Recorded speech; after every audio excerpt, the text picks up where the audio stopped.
Hoje nós vamos fazer uma reflexão pensando sobre este momento que nós vivemos e que tantas pessoas, se já enfrentam dificuldades, em função da pandemia, nós temos sofrido muito mais do que antes. Muitas pessoas têm enfrentado dramas. Olhando para a família de Jairo, nós vamos fazer uma breve reflexão, depois vamos orar, pedindo ao Senhor que nos ajude diante dos desafios que temos. E aqueles que querem acompanhar ou anotar para depois, em Lucas 8, versos 41 e 42, e versos 49 a 56. Este é o texto que nós vamos usar como base. E também citaremos algumas situações, alguns dramas de outras pessoas na Bíblia, para comparar com a situação vivida pela família de Jairo. E ver como Deus trabalha em nosso favor. Eu vou fazer aqui a leitura e os irmãos acompanham. Diz assim a palavra do Senhor. Então um homem chamado Jairo, dirigente da sinagoga, veio e prostrou-se aos pés de Jesus, implorando-lhe que fosse à sua casa, porque sua única filha, de cerca de 12 anos, estava à morte. Estando Jesus a caminho, a multidão o comprimia. Isso é o verso 41, 42, agora estamos no 49 até 56. Enquanto Jesus ainda estava falando, chegou alguém da casa de Jairo, o dirigente da sinagoga, e disse: sua filha morreu, não incomode mais o mestre. Ouvindo isso, Jesus disse a Jairo: não tenha medo, tão somente creia, e ela será curada. Quando chegou à casa de Jairo, não deixou ninguém entrar com ele, exceto Pedro, João, Tiago, o pai e a mãe da criança. Enquanto isso, todo o povo estava se lamentando e chorando por ela. Não chorem, disse Jesus. Ela não está morta, mas dorme. Todos começaram a rir dele, pois sabiam que ela estava morta. Mas ele tomou-a pela mão e disse: menina, levante-se. O espírito dela voltou e ela se levantou imediatamente. Então Jesus lhes ordenou que lhe dessem de comer. Os pais dela ficaram maravilhados, mas ele lhes ordenou que não contasse a ninguém o que tinha acontecido. Vamos orar. Bendito sejas tu, eterno, nosso Deus, Rei do Universo. Graças te damos, ó Pai, porque aqui estamos reunidos para receber de ti, ó Senhor, a instrução, a mensagem, a luz para a caminhada da vida e para a vitória que glorifica o teu nome. Ajuda-nos, ó Pai, com o teu Espírito a entender aquilo que tu nos revelas esta noite. E dá-nos força e coragem, ó Senhor, para aplicar a nossa vida. Que o teu Espírito, ó Senhor, esteja ocupando cada lugar neste santuário e ao lado de cada pessoa que neste momento, ó Senhor, está nos acompanhando pela internet, ou que um dia, conforme a tua vontade e para a tua glória, receberá a bênção que hoje tu estás entregando, em nome de Jesus. Amém. Qual de nós tem o controle sobre todas as coisas na vida? Como podemos evitar que algo nos atinja a nossa vida e transforme a nossa vida num drama? Se a tristeza nos alcançar, o que podemos fazer para reencontrar a felicidade? Quem pode dizer que nunca sofrerá na vida? que nunca será surpreendido por uma coisa que não pode controlar e que vai fazer a sua vida se transformar num drama. A casa de Jairo estava infeliz, mas Jesus pôs fim ao drama e trouxe felicidade. Mesmo quando o drama parece não ter fim, Jesus pode restituir a felicidade a cada um de nós.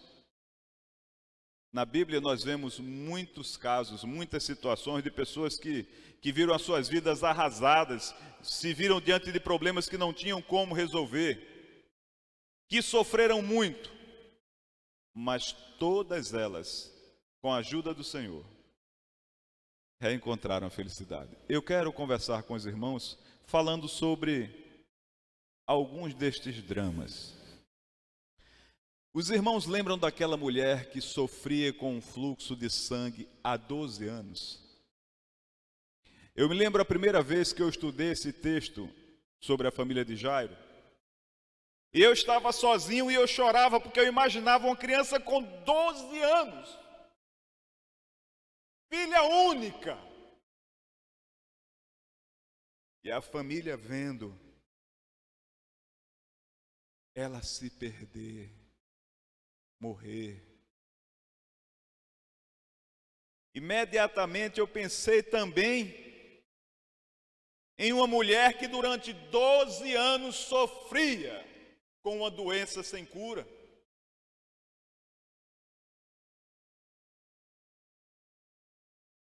Se os irmãos lembram bem a situação que aquela mulher vivia, ela vivia à margem da sociedade, porque aquela hemorragia sem cura deixava ela no estado de impureza. Era uma mulher que não podia frequentar os lugares, que vivia na solidão. O texto conta que aquela mulher durante 12 anos gastou tudo o que tinha,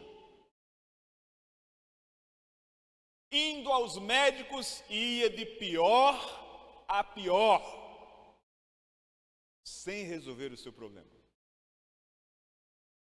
Alguém já tentou descobrir se aquela mulher era rica? E eu posso dizer para os irmãos o seguinte, com uma interpretação livre: médico nunca foi barato, nunca foi fácil. Aquela mulher talvez tivesse uma renda, tivesse uma herança, tivesse uma fortuna, seja o que for, durante 12 anos gastou muito dinheiro com médico. Bateu desesperadamente em várias portas, sem conseguir resolver, indo de pior a pior. Até que um dia, ela entendeu que muitas coisas na vida, nós estamos tentando encontrar soluções complexas para coisas simples.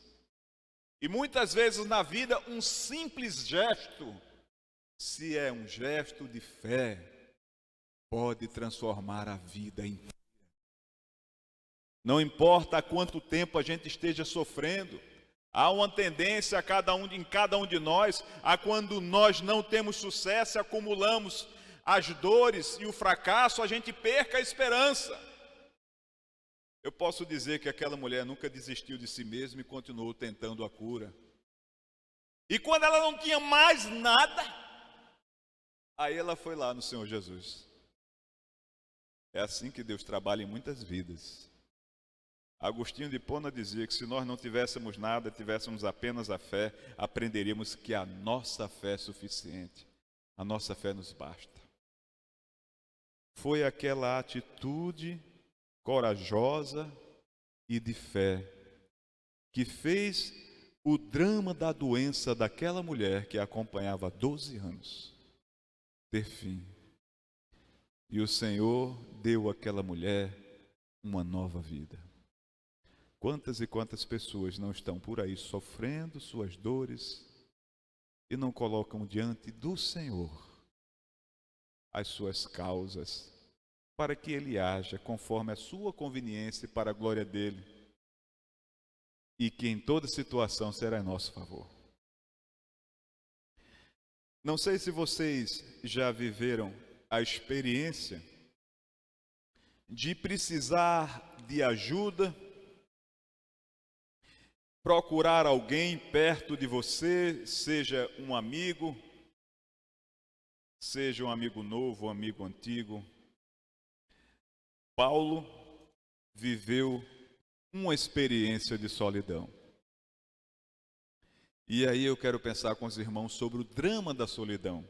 Em 2 Timóteo 4, 16, 18, a gente vê o momento quando Paulo está preso e ninguém está com ele. O texto diz, no verso 16, na minha primeira defesa, ninguém apareceu para me apoiar. Ninguém. Todos me abandonaram. No verso 17 ele diz, mas o Senhor permaneceu ao meu lado e me deu forças. E ele segue concluindo dizendo que foi libertado da boca do leão e o Senhor o livrará de toda obra maligna e o levará salvo para o reino celestial. Irmãos, quando tudo vai bem, é tanta gente do lado da gente. Quando as coisas se complicam, aí é aquela lente que às vezes não funciona para encontrar os nossos defeitos. É incrível como ela começa a trabalhar e recuperar a hora parada e vai compensando. Aí as pessoas nos abandonam. E muitas vezes na vida, a gente precisa de uma palavra, a gente precisa de apoio, a gente precisa de oração, a gente precisa de companhia. A gente não consegue enfrentar os desafios da vida sozinho. E o mundo nos deixa só. Os amigos nos deixam só. Mas eu digo uma coisa. Este é um dos melhores momentos para nós experimentarmos o consolo, a companhia, o apoio, a força que só o Senhor Jesus nos dá incondicionalmente. É o amor que se entrega sem nada em troca a desejar. É o favor que se faz sem interesse algum. Paulo estava ali sofrendo sozinho, correndo risco. Ninguém apareceu para defendê-lo. Mas o Senhor Jesus estava lá. Haverá um dia, quando o Senhor Jesus, que já habita em nossas casas, que caminha conosco, chegará e dirá assim, para concluir a nossa história, que o sacrifício que Ele fez na cruz foi em nosso favor. E é nisso que nós vivemos a vida inteira crendo. Por isso, nunca estaremos só e teremos a nossa vida eterna ao lado do Pai. Ele nos livrará da boca do leão. Ele é quem nos livra da morte. É Ele que abre o caminho para a vida eterna daquele que nele crê. Irmãos, vocês já tiveram na vida algum momento, quando eu comecei falando sobre estas coisas de pandemia, tem gente que perde emprego, tem gente que perde empresa, tem gente que perde parente, que perde amigo, que perde tanta coisa. É um momento onde a gente acumula perdas. Eu não sei quantos de vocês, neste momento ou no passado, já viveu a dolorosa experiência de perder o sossego, perder a paz, viver o desassossego. A Bíblia nos fala sobre um homem que vivia no cemitério, lembram dele? Passava a noite inteira andando e ferindo-se com pedras. Já haviam tentado prendê-lo com cordas, correntes, todas as coisas e nada conseguia segurá-lo. Ele já havia escolhido para ele o pior lugar, um cemitério. Para um judeu é vergonhoso, é doloroso, é um exagero de castigo, digamos assim, morar num cemitério. E foi onde aquele homem foi parar. Ninguém queria mais tentar salvar.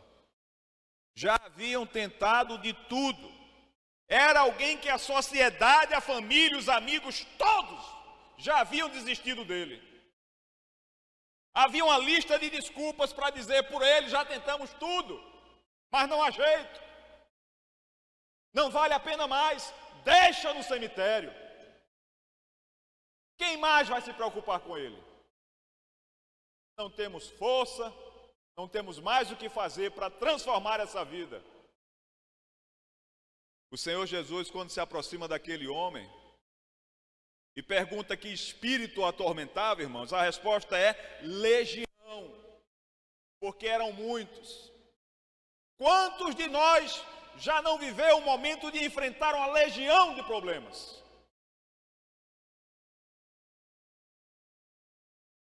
Doença, problemas financeiros, problemas de relacionamento, medo, angústia, depressão.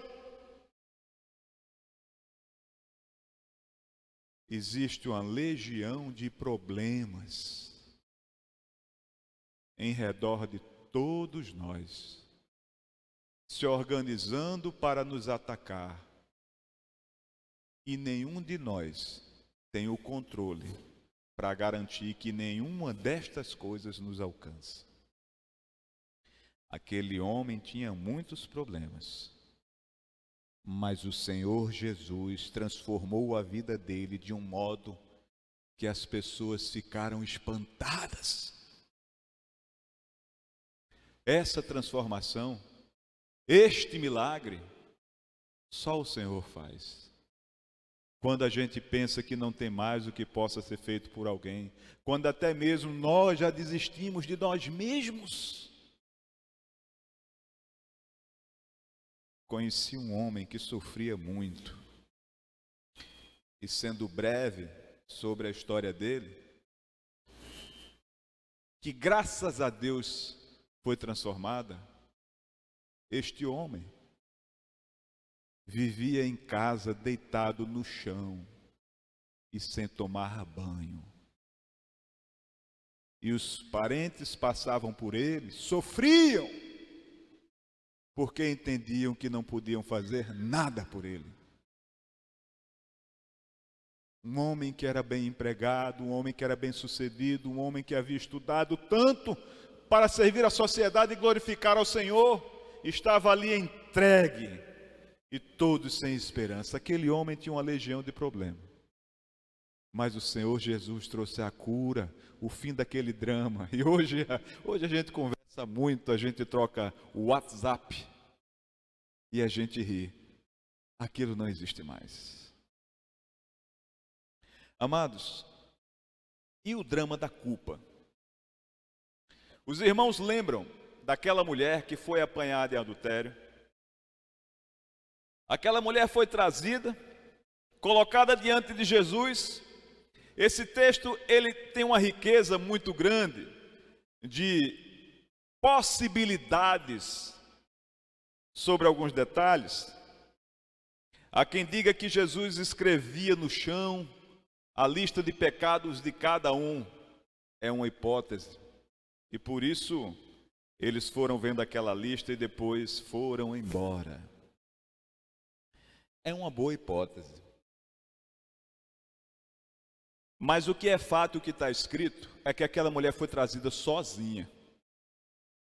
Ninguém trouxe o homem que estava com ela. Ela não adulterou sozinha. Aquela mulher foi trazida pela multidão de maneira covarde. E eles já chegaram dando a sentença, dizendo: ela foi apanhada em adultério e pela lei é para ser apedrejada. Tu o que dizes? Ela foi usada como um instrumento para colocar o Senhor Jesus para tropeçar. Chega a ser divertido como as coisas se resolvem. Irmãos, tem coisa nesse texto, além do drama da culpa daquela mulher, que a gente precisa refletir muito. Eu aprendi com um pastor bastante maduro, e ele podia dizer isso. Lembro-me quando ele me disse isso, ele disse assim: Dativo, eu já sou muito velho. Você observa que ali, dos mais velhos até os mais novos, vão saindo? É porque quando nós somos mais velhos, nós somos mais perigosos e podemos levar os mais jovens ao erro. Pensando mais sobre isso, você já viu um novo crente botar a perder um crente velho? Viu um novo convertido estragar a vida daquele que está há 30 anos na igreja? Mas vocês já viram quantos crentes de 10, 15, 20, 30 anos, 50, colocam as pessoas para fora da igreja? É isso aqui. Pela interpretação equivocada da palavra de Deus. Crê do jeito dele, explica do jeito dele e vai ficando naquela conveniência até estragar tudo. Aí quanto mais a gente amadurece e vai ficando velho na fé, a gente tem que se preocupar com isso. O que é que a gente anda fazendo? A gente está levando o povo para qual caminho? Não é verdade? Isso é uma das coisas que esse texto traz. Mas o que é que eu gostaria de dar foco? É que aquela mulher foi trazida pela multidão, colocada diante de Jesus, e a sentença já estava dada, era um quadro irreversível, concorda comigo? A sociedade é assim, meus irmãos. Eu tinha uma irmã que ela tinha algumas coisas engraçadas, duas delas. Uma é que ela dizia assim, que o diabo faz o camarada pecar e depois ele mesmo bota no rádio. Porque aí ele já sai espalhando para todo mundo. Ele dá a corda para pecar e depois ele bota no rádio. A outra é que ela dizia que o diabo tem uma mão furada. Então a pessoa faz uma coisa errada com a ajuda dele e ele vai escondendo. Mas quando ele bota a mão furada, aí aparece. Aparece a coisa errada que está fazendo. A sociedade cria todas as alternativas, todas as possibilidades para nós cairmos, para nós pecarmos, para nós nos desviarmos, e depois ela mesma se junta inteira de maneira justa ou injusta, mas para nos condenar. Ser cristão é andar na contramão do mundo, é acreditar em milagres, para a glória de Deus.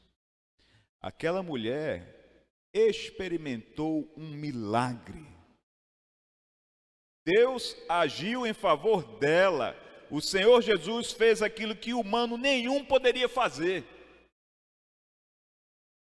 Ele ensinou o amor e o perdão, sem nenhum interesse.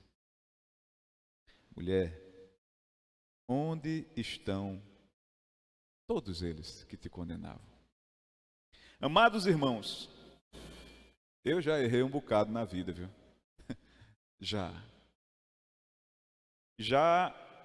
vivia a faixa etária e o período de imaturidade em que eu me preocupava em esconder os meus erros. Aquela vozinha no ouvido, ui, é agora. Vão te pegar. Vocês já ouviram essa vozinha? Alguém já? Eu me lembro quando eu quebrei a xícara da minha avó, uma xícara de uma coleção, que eu ia todo dia tomar café na casa da minha avó, era tão gostoso. O cafezinho com pão torrado dela, eu quebrei a xícara da minha avó e colei com margarina. Talvez manteiga funcionasse, mas foi margarina. Não deu muito certo, não.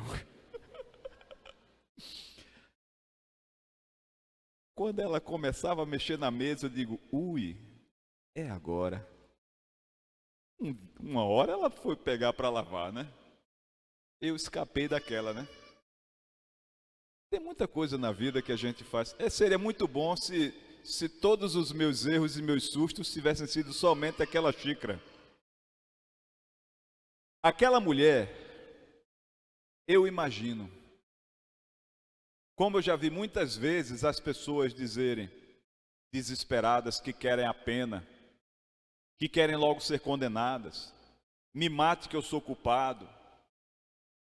Eu imagino que aquela mulher colocada ali diante de Jesus, sabendo que por trás dela, em redor, havia uma multidão e esperando a sentença. Eu imagino que aquela mulher pensava assim: por favor, joguem as pedras. Eu não aguento mais esperar. O que é que vai acontecer comigo? Essa dúvida e essa culpa, o erro que eu sei que cometi, que eu não tenho mais como mudar, que está tudo definido, que eu mereço as pedras. Porque foi isso que fizeram ela acreditar. Que ela não tinha valor, que ela não tinha chance, que não havia esperança para a vida dela. E somente aumentaram a culpa daquela mulher. Mas o Senhor Jesus fez cada um deles entender que nenhum de nós tem autoridade para julgar e condenar ninguém. Ele tem, mas nos perdoa. Muitos e muitos dramas nós vimos, nós temos registrados na Bíblia. A família de Jairo passou por todos esses dramas, sabiam? A doença alcançou a filha dele. Esta doença que provocou a morte, sim, fez Jairo experimentar a solidão de sair procurando ajuda e as pessoas dizerem: não incomode mais o mestre, já não há o que fazer, ela morreu. Com a filha doente, morta, morrendo, sofrendo, uma garotinha de 12 anos, este homem não tinha sossego. Este homem viveu o desespero, ele experimentou o drama do desassossego. Qualquer um que tenta garantir a vida de quem ama, lutando contra uma doença, lutando contra um acidente, lutando qualquer coisa e não consegue, experimenta a culpa. Tem uma vozinha que diz assim: será que eu fiz tudo o que eu precisava fazer? Será que eu não deixei de dar um pouco mais de força? Será que eu orei o suficiente? Será que foram os meus erros, os meus pecados que contribuíram para a dor, o sofrimento e a morte de quem eu amo? Quando a gente perde alguém, a gente sempre experimenta um pouquinho de culpa, pensando se não poderia ter feito algo diferente. Será que foi aquele momento quando eu não usei a máscara que eu trouxe o vírus para minha casa? O que foi que eu fiz errado? Jairo enfrentou a doença, a solidão, o desassossego e a culpa. Mesmo quando o drama parecer não ter fim, Jesus pode restituir a felicidade. Não há problema tão grande que o Senhor Jesus não possa resolver. Não há drama tão grande que o Senhor Jesus não possa pôr um fim. Ele pode até nos carregar nos braços e cuidar de nós até recebermos o que precisamos. Basta tão somente crer para o Senhor Jesus entrar em nossa casa, atuar na intimidade de nossa vida, curar as nossas enfermidades na carne e na alma e nos deixar maravilhados. Nós vamos cantar com o grupo e depois a gente vai orar.